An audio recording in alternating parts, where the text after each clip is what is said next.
Hey, I'm here with Roc of SpeakRoc. So we're about to do a video conference right now. Let's get it. All right, Roc, so we'll get straight into the interview. Okay. All right, so how are you doing today? I'm doing good. Any day above ground is a great day. That's right. That's right. Another day to live.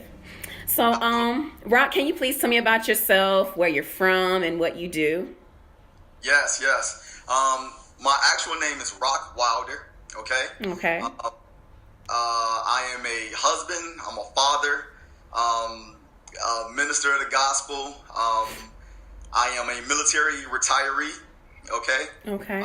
I served in a couple of branches of service. Served in the Marine Corps, the Army, Army Reserve, and the Army National Guard. Okay. So, yeah. I just retired not too long ago, in 2017. So, it's been quite a journey with the military. But that chapter is over with. Now I'm on to a new chapter. My everyday is, like I said, as a father and as a husband. That's really my driving force, and I push that because that's so highly important to me, especially the Black family. Right. But more than anything, I'm so sorry. I know you asked me a question, but I still think I do. I have to show the courtesy. Thank you for allowing me to be on your platform. Oh, no problem. Thank you for wanting to be a part of it. I really appreciate it. Especially with your energy of doing your efforts to highlight those in the African American community doing positive things. I just think that's commendable on your end. So thank you once again. Thank you. All right, now back to my boring life. No, it's not boring. So with that being said, first and foremost, God over everything. Right. Without God, without Jesus Christ himself as my driving force and my lifeblood, I wouldn't do or would have done anything great in my life. So, I use that as my driving force to ensure that I'm doing things that are profitable to the kingdom towards every person that walks the face of this earth. Right. So with all that being said, that is what encompasses my life.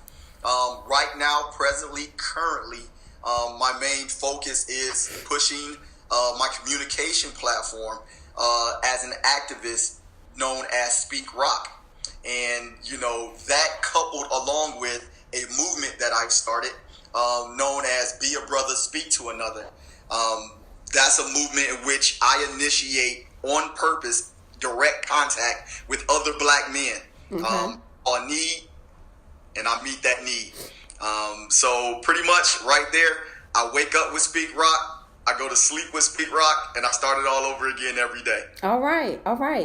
So, again, SpeakRoc is the name of your brand, Yes. your YouTube as well. So how did you come up with this name, and what does it stand for? Awesome. Yes. I came up with SpeakRoc. Roc is my name, but the rock really in SpeakRoc is Jesus himself. Okay. Roc is tied into my spiritual beliefs. Right. Oh, with the communication platform, I saw a need that in the African American community, I saw that a lot of times, we can think of 1,000,001 things negative about one another, but a lot of times we can void all of those negativities by actually having intelligent dialogue with one another, by listening one another. Right. Doing active listening. That means allowing the other person to speak. Right. Allow that person to talk. Hear them out. And when you hear the whole story, then all that negative energy you had just made up things in your mind, you can void all of that, and because now you've heard it from the horse's mouth, if you will. Right. And so I said, you know what? Someone has to spark intelligent dialogue amongst the brothers and the sisters. I think that's so important. And with that, I just think that with godly speaking, speaking light, speaking empowerment, speaking positivity to one another, we will feed off of that, and that way we will grow. So that's how I came up with SpeakRoc. Okay. I definitely agree with everything you just said.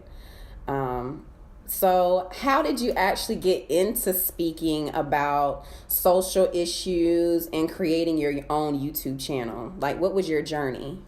Absolutely. If I may, can I back up to the last question real quick? Yes.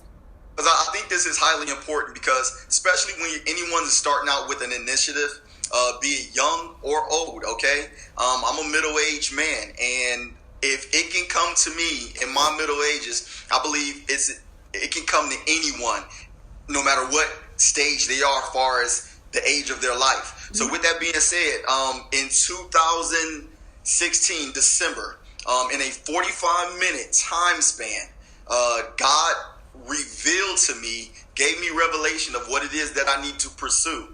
And that was the logo, that was the mission statement, that the color scheme, that was, the platform. I know what you're talking about with the vision, because my vision for the Black Maverick, it came to me just like this. I didn't know exactly how it was going to happen, but I saw it and I knew it was going to happen. Awesome. And it is so key to be in tune with God, with your inner man, with your spirit, to be able to receive that type of information from on high. And, fortunate for me that I was listening, okay? And in 45 minutes, I wrote it all down. I usually keep a book with me, a journal, to make sure that I write down my ideas and my thoughts. Right. And I just wanted to make sure that I gave God that honor and let everybody know, like, look, this just isn't a birth child of just my own doing. Like, I just sat here and said, I'm going to do something, which there's nothing wrong with that. But I think, as the Bible talks about, if you ask, you shall receive. Right. SpeakRoc is just pretty much the blessing I received, okay, from asking and being in fervent prayer. Now, to your other question, I kind of forgot it. Okay, so I was just asking about how'd you get into speaking about social issues and creating your own YouTube, just your journey with that. Yes, absolutely. To be honest with you, as a child, I'm going to tell you, as far as social issues go, I've always been in tune. It's always amazed me, individuals that sacrifice their life for the greater good. Right. They stand for causes for other people other than just their family. So that's always amazed me. Quite evident, the Martin Luther Kings of the world, the Malcolm X's of the world. They just spoke volumes to me. And at a young age, hey, I kind of knew it felt like that's what I'm going to, follow in.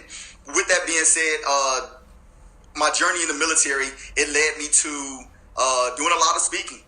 I did a lot of talking in the military, okay. At the giving directives, teaching classes, teaching courses, what have you.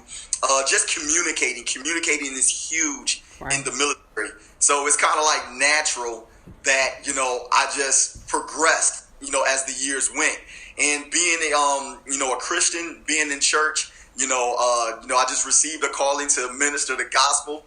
And I just paid attention a lot and learned up under, some great ministers. And I just felt like, God, this is a direction you want me to speak to the people. And, it's just natural for me to talk and express myself and listen to other people and communicate and see what they have going on. So for a long period, I've been engaged in service, selfless service, okay? Okay. Because I feel that with being any kind of speaker, being any kind of activist, it is a selfless service. You do it for the people. Right. Mm-hmm. All right. So in one of your episodes, you mentioned that SpeakRoc is here to inform, enlighten, and to give tips to make it through the day. So in today's society, what are some tips you would like to give the general population? Absolutely. Now, I would tell you like this. The tips that I generally like to give, I call them, SpeakRoc tips. Okay. SpeakRoc is about to give you his thoughts, his ideas, his bag of tricks, if you will, of how to deal with life. Because I feel that God has blessed me with, 45 years on this planet. And there's a lot that came with those 45 years. And I believe there's a lot of people that think like me, but they may find themselves on the outside. Okay. Right. Mm-hmm. They may find themselves different than others. And they're having issues with fitting in, if you will, or just even having that intelligent conversation with somebody to get from one point to the other. So usually, typically what I do is I always encourage for others to speak back to me. Like, it's not just me doing the speaking. Right. This only works if I get something back with you. Right. Like I said, I do a lot of talking, right? So I have children, I have teenagers. And, it's important. One thing I've come to find out about a teenager is if you don't prompt conversation, and ask questions that require a reply, they probably won't speak to you. Yep, that's true. Don't know what they're going through because they're not talking back. Right. So part of SpeakRoc also just isn't about me giving the tips. It's about the audience giving the tips back in return. And how can we put all that together and make good decisions and go forward? Right. Mm-hmm. Okay. Great. So the organizations I've been a part of, and I'm still a part of, you don't get a lot of things done if you don't listen. Take the spiritual community, take the church community. Those churches that people really love to go to is that when the ministers or the clergy or the churchgoers, they've given ear to that new convert. Okay? Right. When they've given ear to that person that just walked in off the street.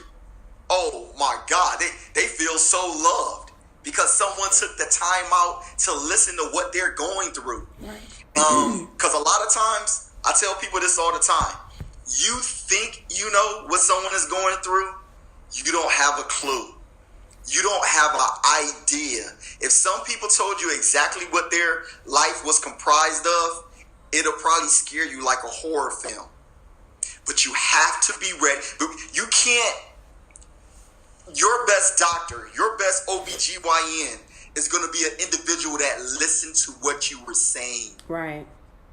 Not, the textbook answer is this, based off a fragmented piece that you had to say, then they try to diagnose you. Right. Like, no, stop, we can't do this. And once again, diplomacy, as it pertains to the military government, you don't get things done without listening. You cannot be effective with other races from other nations, okay, without listening to them. And it must be a reverential type of ear that you give, regardless if you don't understand the culture or not. Listening will get you to understand and respect the culture and respect people. So this is why it's so important to have that active ear and to be such a good listener. Right. You ever seen those people who they call themselves listening? Serve the people. What greater calling to serve anybody is to be part of the United States military. Okay? Then going from there, like, you can serve from all different aspects. So I've always seen myself as a giver, and it lays heavy on my heart when I see anyone being plagued by issues of the day.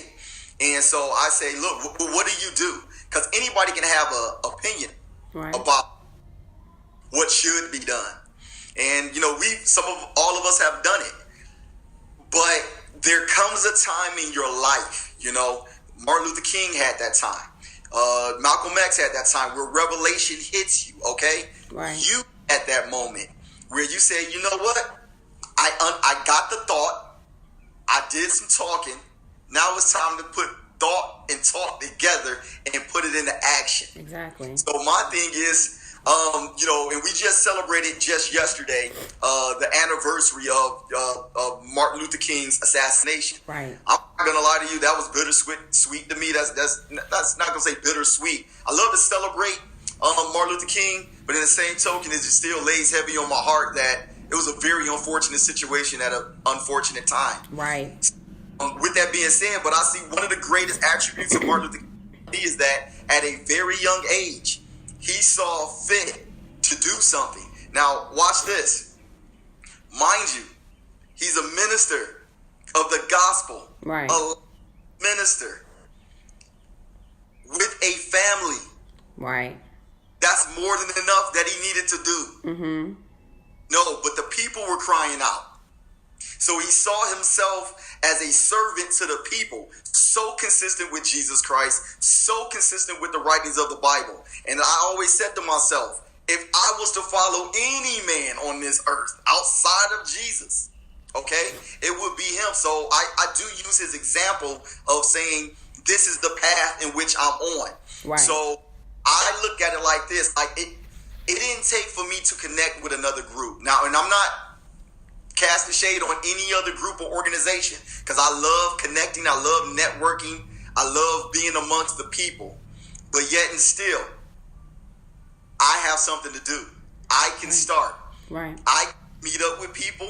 I can be part of your rally. I can be part of your protest. I can go to City Hall with you, or whatever the case may be. So it's something that my heart felt led to put me in that position, and I was just compelled to say, I'm going to do whatever I can do to speak out on any injustices, take action, okay? Notice what I said, to speak out on any injustices, right, and to take action, right, okay? Right. To get the results for the people. Right. Taking action is extremely important. Especially in today's time, with Instagram and Twitter and all different types of social media, everybody's saying something, but not many people are doing anything. So I totally agree with you on that. Now, can you explain your ideology or your theory of the I don't eat the sandwich from the middle and how it relates to Black communities in the issue with police brutality? Yes. You must have been listening to one of my podcasts. Yep. Mm-hmm. All right. With that being said, I don't even know how I came up with that, but the thing is that a lot of times with issues, all issues, we like to start from the current situation and the current problem. Right. Someone will look at that like, hey, look, that's fair. And I say, well, no, that doesn't really make a lot of sense, because if that was the case, throw away your history book. If that was the case, lawyers wouldn't study law. Right. Lawyers use older court cases to help plead their case in court, right? Right.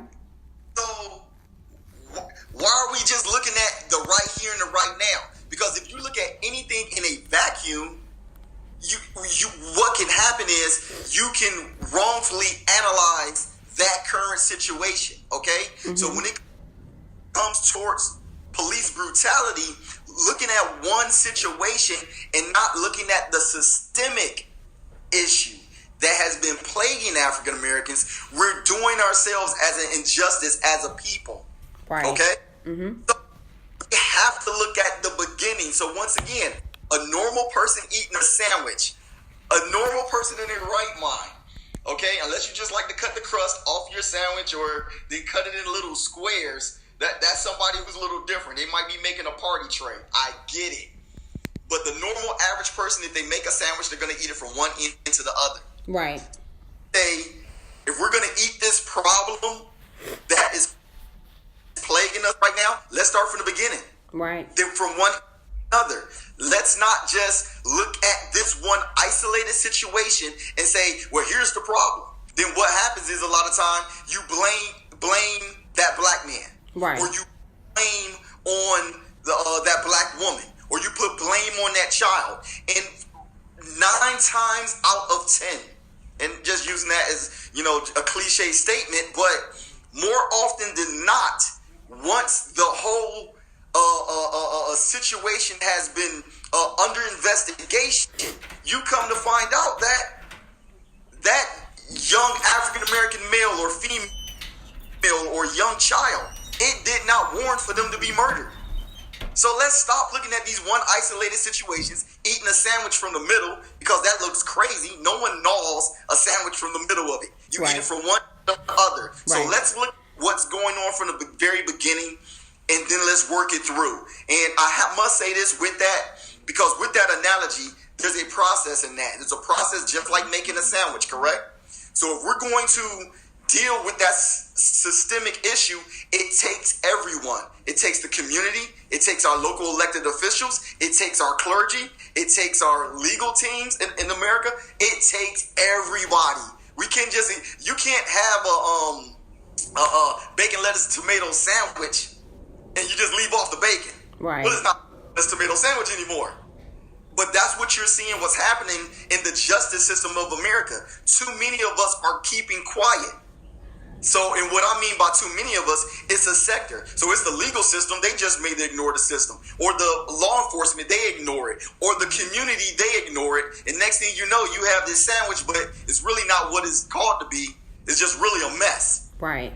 So, hey, that's my analogy. Might be a little tough, but I challenge anybody to tell me that I'm wrong. I like it. And I agree with you. Now, with you being from Detroit, I wanted to ask you this question, specifically since you're a social activist. So, with the long-standing issue of Detroit's many unsolved murders, as a social activist, what do you believe is the best call to action or plan to solve them? That's a very good question. I knew that came from a certain place in your heart. And I was like, okay, should I tackle that one? I said, yeah, why not? Let's go ahead and get into it. Because that's what SpeakRoc is all about. Right. If someone has something to say, that it's incumbent upon us to come together. And once again, like I like to say on my platform, I don't have all the answers. Okay? Mm-hmm. I may say something that may spark an idea or a revelation to you. Right. And now you're bringing something to the table. The first thing I think about unsolved murders, and this is with respect to everyone that's living a life with a loved one that has not seen justice because of their murder. First thing I would say, we need to minimize or not have murders. That's the first thing I say. And how you do that is through community education, okay? Community organization. Okay. That's a lofty task. That's not easy, but it can be done. It's been done before. A lot of times, most of the murders that take place, they're happening in communities. Okay?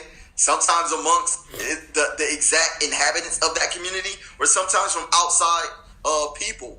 But nevertheless, usually everyone knows who did it or who's around, right, or what was involved in that situation. Mm-hmm.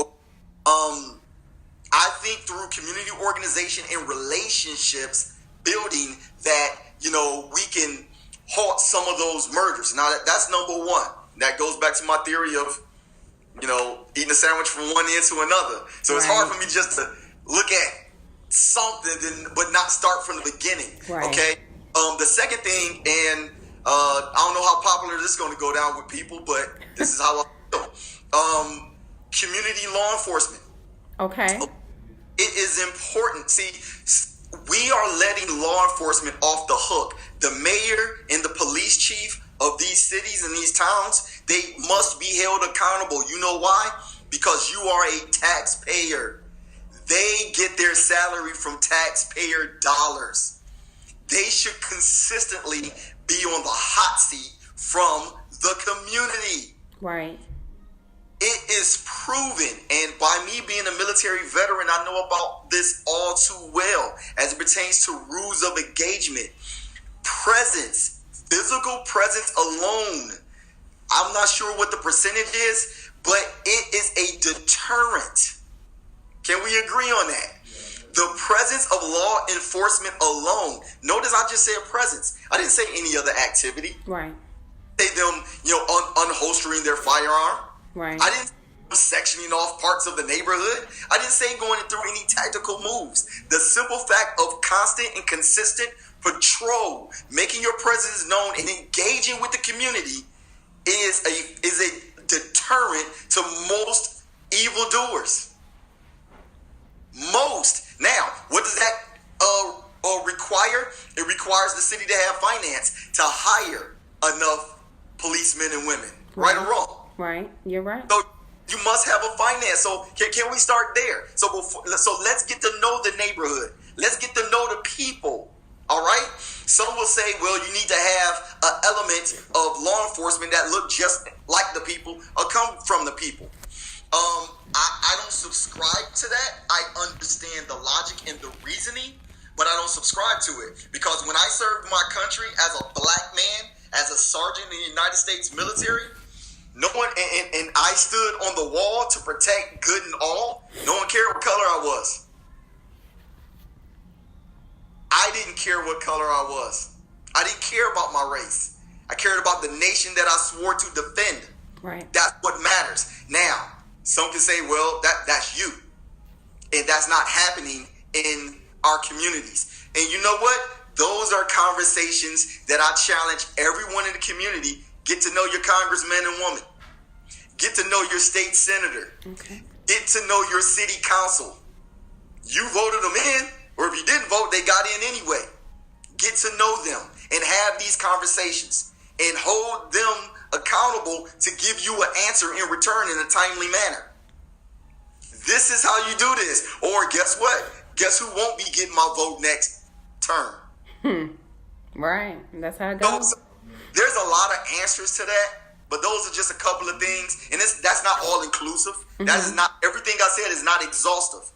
But I believe if I ask you the same question, you can throw something out there in return.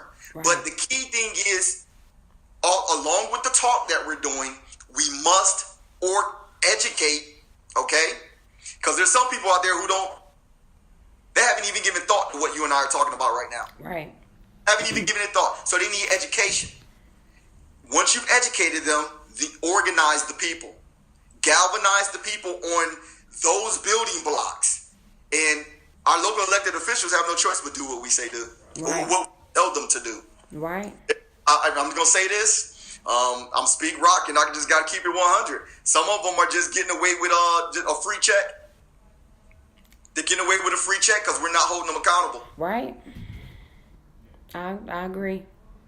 I totally agree with that. So, more about SpeakRoc. Okay. And I guess separating it from other podcasts and YouTube channels and radio shows. What actually does separate you from others, and what does SpeakRoc have to offer that others don't? Wow. Yeah. All right.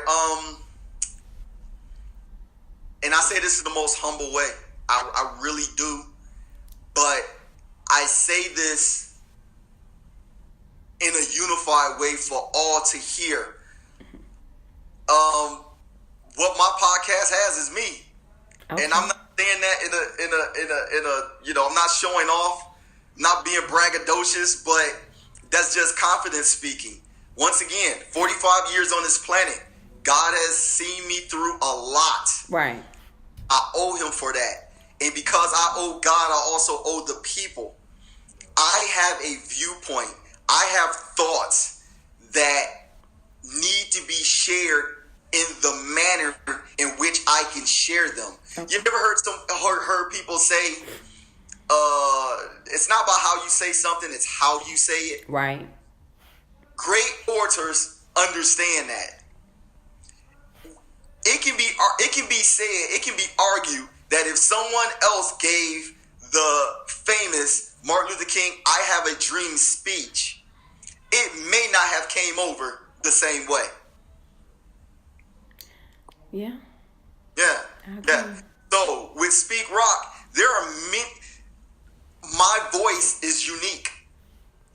just like everyone else's. Their voice is unique. Right. There are other activists. There are many other ministers. There are many other people with platforms that they do what they do, and it's blessed. It's anointed. It's favored. It's popular because they are the assigned individual for that platform. Right. What I bring to the table, once again, is my unique perspective, my unique outlook, and the boldness that I have to say what must be said. You know, and you know, I do my best at all times to ensure that I'm authentic. You know, many of motivational speakers will always tell you, be yourself. Right. Be who you are. And for the longest, as long as I can remember, I've never been. It bothers me. You know what? Someone said this to me one time. You know, if they hear me speak and they hear me talking, they'll say, "Man, you remind me of Eric Thompson and Eric Thomas." And he's like a motivational speaker. And I'm like, oh, I don't like that. You know? So I got to stop listening to Eric Thomas. No disrespect to Eric Thomas. Salute to Eric Thomas. But I never want my message to be confused with other person's message. He comes from a different area. And he comes from a different vantage point on speaking on certain matters. So I don't want... Because this is why I say that. If I get too engulfed in not being authentic to what SpeakRoc is, someone is missing out. Here it is. This is the key right here. Someone is missing out on what it is that I have to give to them. Right. They're going to miss out on it. Because all they're going to get is Eric Thompson or any other motivational speaker. They're going to get the same thing that they got from somewhere else. But what they should get from me is provocative thought. They should get, insightful intellect. They should get a bold spirit, and it should energize them to say, I have something to offer too. Right. Watch this. In my way. Right. I have something to offer in my way. So if I can do that and I can stay in that realm, SpeakRoc will be different. It's only blessed because, that's the way my God will have it to be. Right, absolutely. So on your journey towards creating SpeakRoc and becoming a social activist, what advice would you like to offer others that may be on a similar path?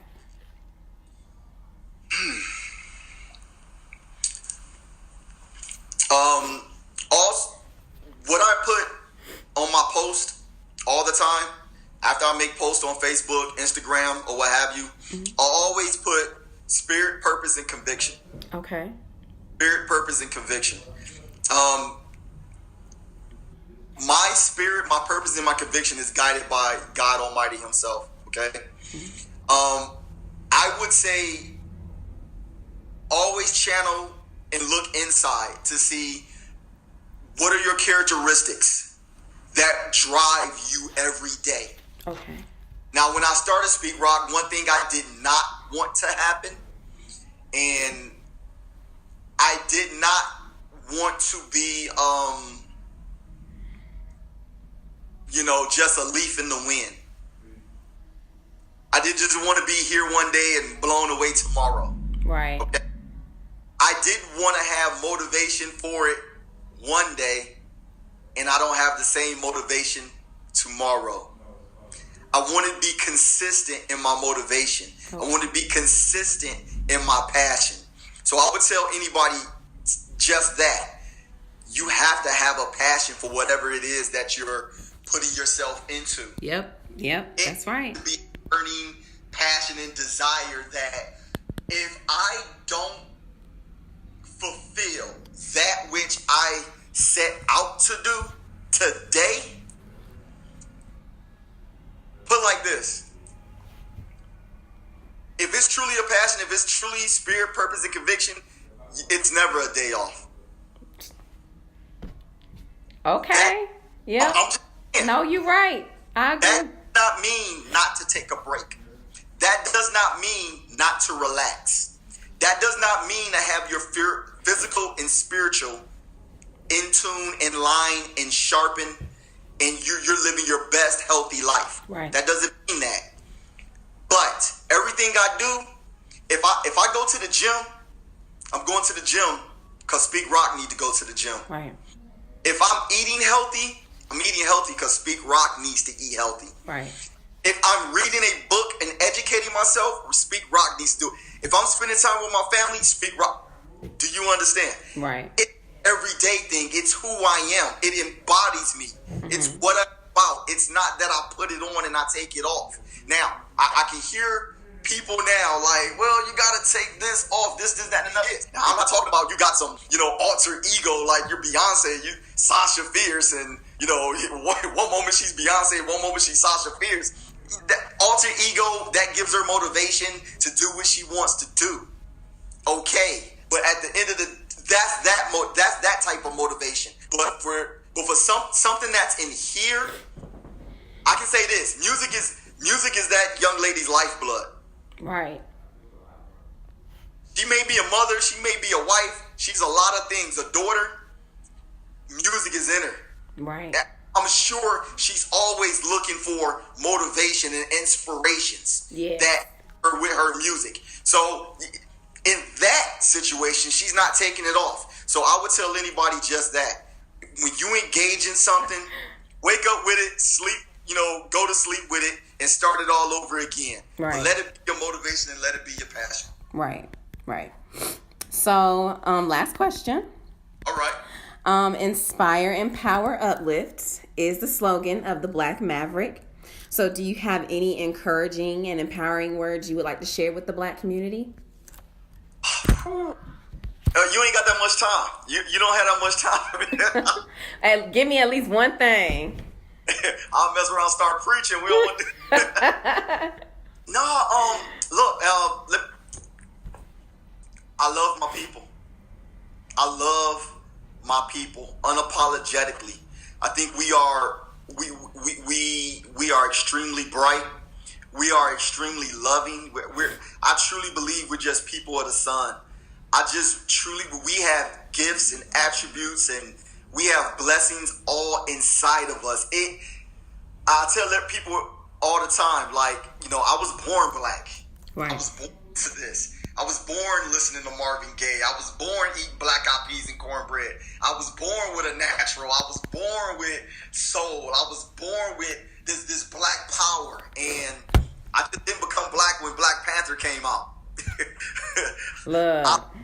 My people. I love everything about us. Yeah. And, I just want my people to know that you always have somebody in me that will have your back.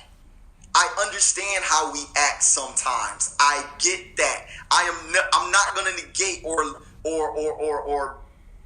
act foolish like I don't know that we can act unbecoming sometimes.